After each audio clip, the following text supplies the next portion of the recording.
This is a summary of the review of plantings carried out since 2008 at the Dunedin Chinese Garden. Some 25 landscape areas were identified and discussed in detail. This summary, however, concentrates upon the priorities that were established in the review. In particular, its focus is upon the 5 planting areas on the lake edge and on those in the rock mountain. To begin, we should look at issues concerning trees. It's worth noting that around 50 trees were listed on the original plan to plant inside the walls. A lot were removed, but those left are concentrated here. Area 1 is an example of this overcrowding. We recommend that 2 trees are removed.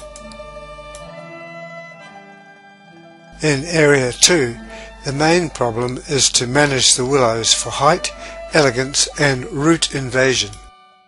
But also, as is everywhere, the maples need to be lifted. The same applies in Area 13 and in fact all places where the willows are.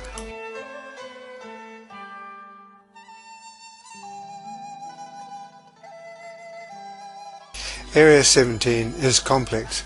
There are 4 tree species, all of which need room. Very careful pruning management is needed to allow these to be seen to advantage. It is recommended that a pruning plan is prepared that demonstrates how this can be achieved here. Finally, in Area 22, the maples again need to be lifted, and of course the ginkgo, the major tree, lifted above the eaves line.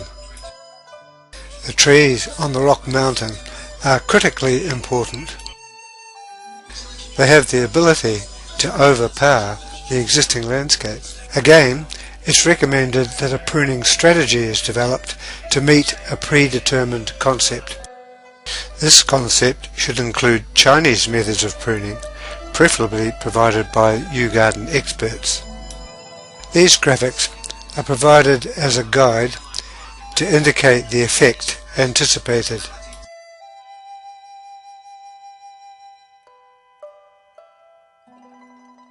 Progress has been made to modify the plantings on the flat areas.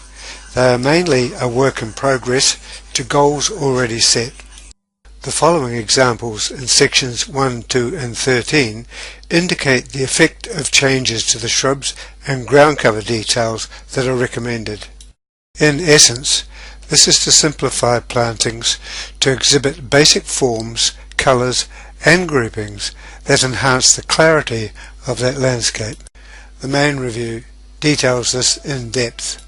Here, in Area 17, the effect of the future modification is clearly indicated. Area 22, however, has been problematical from the start. It still needs more work to be done. This illustrates the nature of changes recommended. It is covered in detail in the report as a task of some priority. The detailed planting on the mountain differs from the rest of the garden in that it occurs in isolated pockets within the rock structure itself. The effect expected is a blend of vegetation and rock that leaves the rocky mountain clearly visible as a landscape entity in its own right. The present planting is appropriate, but incremental changes will be inevitable over time. What is needed now is to establish what the ratio should be and keep within the terms established.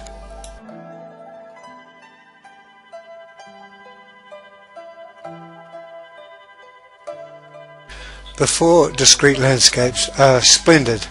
They simply need to be maintained as they are.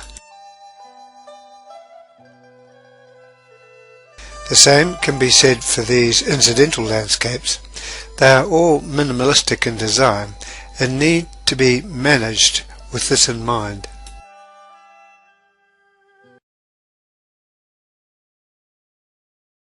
To conclude then, 1.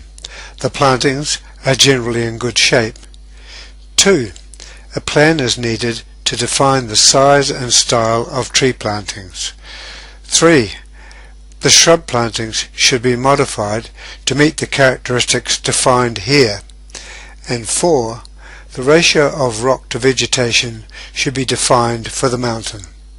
Within these parameters, there is ample scope for variety of expression in the detail of future work.